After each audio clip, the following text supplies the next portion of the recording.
Haleluya, selamat datang kembali di YouTube channel Willy Marpaung. Dan hari ini saya mau bagikan firman Tuhan. Saya mau bagikan hal-hal positif yang pasti akan membangun saudara, akan memotivasi saudara, dan yang pasti akan memberkati saudara-saudari sekalian. Dan sebelumnya, hari ini kita akan bahas mengenai boleh nggak sih orang Kristen pacaran dengan orang Katolik ya.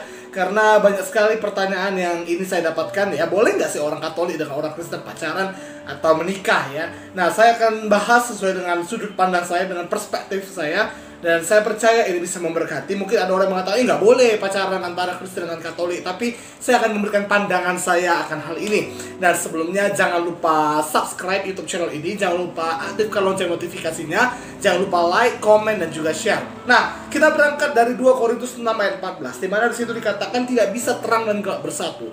Alkitab mengatakan jangan kita mencari pasangan yang tidak seimbang dengan kita. Tidak bisa terang dan gelap bersatu. Saya mau katakan, apakah orang Katolik itu gelap? Apakah orang Protestan itu gelap? Sehingga tidak bisa bersatu. Nah, saudara yang terkasih, bahwa kita harus mengerti akan hal ini dengan sangat baik, dengan sangat cermat. Ya, apa persamaan? Sebelumnya kita akan bahas dulu apa persamaan gereja Protestan dengan gereja Katolik, gereja Kristen dengan gereja Katolik. Persamaan gereja Kristen dengan gereja Katolik adalah sama-sama mengakui bahwa Yesus adalah satu-satunya jalan ke sorga, jalan keselamatan. Yesus satu-satunya Tuhan dan Juru Selamat. Jadi ini yang esensi, ini yang paling penting, ini yang paling important. Dan kalau ini berbeda, maka itu tidak boleh. Itu makanya nggak boleh pacaran beda agama. Ya, tapi khusus dalam hal ini, kalau dia mengaku bahwa Yesus adalah Tuhan dan Juru Selamat, dia percaya akan hal itu, maka dia itu adalah seiman dengan kita. Kita tetap bersaudara. Itu sebabnya kalau misalnya ada aliran baru di kekristenan yang tidak mengakui bahwa Yesus adalah Tuhan, maka itu adalah aliran sesat. Itu sudah dipastikan sesat. Kalau dia tidak akui Yesus Tuhan, dia tidak akui bahwa Yesus Juru Selamat, dia sesat. Karena dia itu bisa disebut bidat, ajaran yang bertentangan dengan iman Kristen. Tetapi Kristen dengan Katolik mempercayai bahwa Yesus adalah satu-satunya jalan ke surga, satu-satunya Tuhan dan Juru Selamat. Itu persamaannya. Jadi ini yang paling esensi. Kita boleh berbeda dari doktrin, kita berbeda dari tata ibadah gereja, tapi ini kepercayaan yang paling penting. Kepercayaan atau konsep keselamatan, soteriologi, ini yang paling penting. Sehingga ini tidak boleh berbeda. Kalau misalnya ini menyimpang, maka itu salah, itu sesat. Oke? Nah, kemudian apa perbedaan antara gereja Kristen dan Katolik? Ada banyak sekali perbedaannya, tapi saya akan bahas 7 saja di sini. Ya, yang pertama, kitab sucinya. Kalau Kristen kita hanya pakai protokanonika. Ya, kanon yang pertama. Ini protokanonika. Alkitab ini protokanonika. Artinya yang pertama kali yang pertama kali dikanonisasi, yang pertama kali dikumpulkan dan disahkan sebagai kitab suci. Tetapi kalau Katolik mereka pakai deuterokanonika, protokanonika dan deuterokanonika. Jadi kitab suci mereka lebih tebal ya pastinya dari kita karena ada deuterokanonika. Ya. Dan kalau Protestan, Martin Luther mengatakan bahwa itu hanya tambahan. Itu sebabnya makanya kita orang Kristen tidak memakai itu. Ya, tetapi intinya tetap sama, Yesus Juru Selamat. Oke? Nah, yang kedua, keberadaan Bunda Maria. Kalau kita di agama Kristen, kita akui Bunda Maria itu perawan yang dikandung dari Roh Kudus melahirkan Yesus. Tetapi Katolik mengkultuskan Bunda Maria. Katolik lebih mengagungkan juga Bunda Maria sebagai bundanya Tuhan Yesus, sebagai ibunya Yesus. Jadi ini berbeda. Oke? Nah, yang ketiga, sakramen. Kalau dalam agama Protestan ada 2, dalam agama Kristen ada 2 sakramen. Baptisan kudus dan sakramen perjamuan kudus. Ya, baptisan dan komuni. Sedangkan dalam agama Katolik, ada 7 sakramen. Ya, teman-teman boleh cari sendiri apa 7 sakramen dalam agama Katolik itu. Oke? Itu yang ketiga. Yang keempat, hierarki pemuka agama dengan tempat ibadah, dengan gereja. Kalau kita semua pendeta sama, kecuali sinode. Ya, misalnya gini, dalam sinode itu kan ada perbedaan. Dia ada gembala sidang, ada ketua sinode, lalu ada gembala sidang, ada ya eporus kalau di Lutheran, ya berbeda-beda. Jadi tapi semua itu sama, dia sama-sama pendeta. Tidak ada pemimpin agama yang satu, tidak. Nah, tetapi kalau dalam agama Katolik ada hierarki dari pastor, kemudian uskup, kemudian kardinal, dan kemudian paus. Pastor itu berkedudukan di kapel atau paroki, itulah tempat ibadahnya. Kalau kita kan tempat ibadah sama semua, kedudukannya sama, adalah fungsinya sama.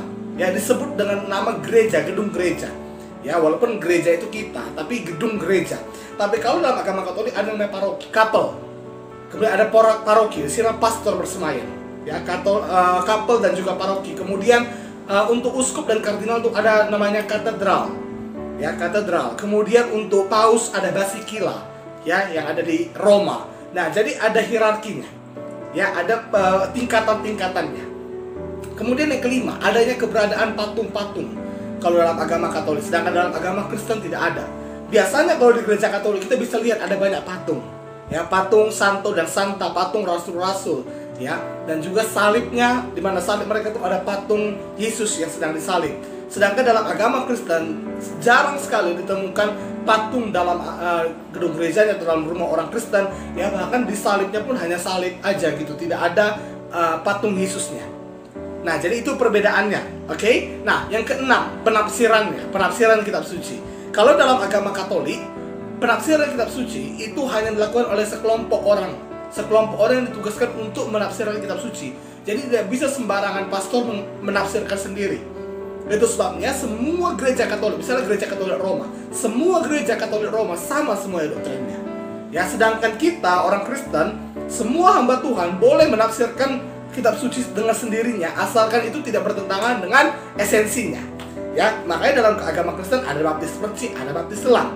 Dalam agama Kristen ada yang memuji Tuhan dengan tepuk tangan, ada yang himne, ada yang praise worship, ada yang himne, ya, ada yang bahasa roh, ada yang nggak bahasa roh. Nah, jadi menafsirkan kitab suci itu berbeda. Ya, bebas kita. Semua hamba Tuhan, semua pendeta boleh menafsirkan kitab suci. Tetapi kalau dalam agama Katolik tidak boleh. Hanya orang khusus. Saya lupa apa namanya, tapi dia ada kelompok orang yang ditugaskan untuk menafsirkan kitab suci. Oke, dan yang ketujuh itu adalah cara berdoa. Cara berdoa orang Kristen kita langsung saja berdoa, tapi kalau dalam agama Katolik mereka harus membuat tanda salib dulu atas nama Bapa, Putra, Roh Kudus, dan Amin. Begitu ya. Nah, jadi ini perbedaan antara Kristen dengan Katolik. Nah, kemudian boleh nggak pacaran Kristen dan Katolik? Ingat kembali kepada 2 Korintus 6 ayat 14. Jangan pacaran dengan orang tidak seimbang, karena apa? Karena terang dan gelap tidak bisa bersatu. Nah, selagi esensinya itu kepada Yesus, selagi kepercayaannya kepada Yesus, yang esensinya itu kalau masih sama, it's okay. Itu sebabnya nggak boleh pacaran beda agama. Karena apa? Kalau beda agama, beda imannya. Kita akui Yesus adalah Tuhan dan Juru Selamat, lalu ada orang yang mengakui Yesus Tuhan sebagai Nabi, nggak boleh. Karena itu berbeda. Itu namanya perbedaan yang fundamental, dasarnya berbeda. Tapi Kristen dengan Katolik dasarnya itu sama, hanya doktrinnya yang berbeda. Ya, nah, jadi bagaimana caranya nanti mau ikut Protestan atau Katolik, mau diberkati di Protestan atau di Katolik? Di sini butuh asosiasi, di sini butuh kesepakatan antara dua pihak, dua keluarga. Ya, keluarga laki-laki dan keluarga perempuan harus bisa berembuk dan bisa untuk ada yang mengalah, harus ada yang jujur, dan di sini butuh kejujuran. Ya, jangan nanti udah menikah, oke lah diberkati secara Kristen. Ya, tapi nanti udah menikah, satu ke Kristen, satu ke Katolik, anaknya Muslim, jangan. Ya, jangan, ya, harus dibicarakan baik-baik. Dan nanti anaknya itu apa agama yang dianut, apa iman yang dianut setelah nanti menikah atau punya anak, apa yang mau diajarkan ke anaknya. Ya, bapaknya ngajar kalau berdoa langsung aja berdoa, lalu mamanya bilang buat lu dalam nama Bapa, Anak, dan Roh Kudus. Ya, tentu itu membingungkan si anak. Ya, jadi nanti harus ada kesepakatan di mana diberkati. Lalu nanti setelah diberkati, kan itu kan kalau diberkati harus agama, harus tetap dijalankan agamanya itu. Ya, tidak bisa pemberkatan nikah satu Kristen satu Katolik lalu diberkati di Kristen, nggak bisa. Ya, makanya kalau itu sering terjadi pindah agama orang karena mau nikah. Ya, jadi pernikahan, pemberkatan nikah itu hanya boleh seagama di Indonesia. Memang Indonesia tidak melarang setelah menikah mau agama apapun, tapi saya sebagai hamba Tuhan mengingatkan, jangan sampai nanti terjadi kebingungan. Jangan sampai kita bingung mengajari anak kita mau ikut yang mana, itu bingung, betul? Ya kan? Jangan-jangan jadi murtad anak kita, ya kan? Nah, jadi butuh kesepakatan, boleh, tapi untuk menikah, kalau mau menikah, di situ harus ada kesepakatan antara dua pihak ini, antara laki-laki dan perempuan, mau ikut yang mana, mau diberkati di mana, dan ikutilah itu terus. Ikutilah agama yang saat kau diberkati terus, sehingga terjadi keharmonisan dalam keluarga. Tidak mungkin loh kalau hari Minggu satu bapaknya kemana, satu anaknya, mamanya kemana, anaknya kemana. Janganlah, itu sangat tidak baik. Perlu kita hidup rukun, perlu kita bersatu, betul? Ya, mungkin kalau mertua kita masih agama Katolik atau yang besannya orang Protestan, it's okay. Tapi kalau suami dan istri, ingat, keduanya tidak lagi dua tapi satu. Itu sebabnya penting sekali seiman dalam keluarga itu. Penting sekali untuk mempunyai kepastian atau komitmen ya bahwa kita itu ikut yang mana. Saudara yang kasih dalam Tuhan, saya berharap ini bisa memberkati. Jangan lupa subscribe, jangan lupa aktifkan lonceng notifikasinya, dan like, comment, dan share. Komen apa saja saya akan balas di komentar saudara. Pesan yang saudara kirimkan akan saya balas baik melalui DM, melalui Messenger, melalui WhatsApp. Kiranya ini bisa memberkati dan memberikan informasi kepada saudara. Tuhan Yesus memberkati kita semuanya. Haleluya.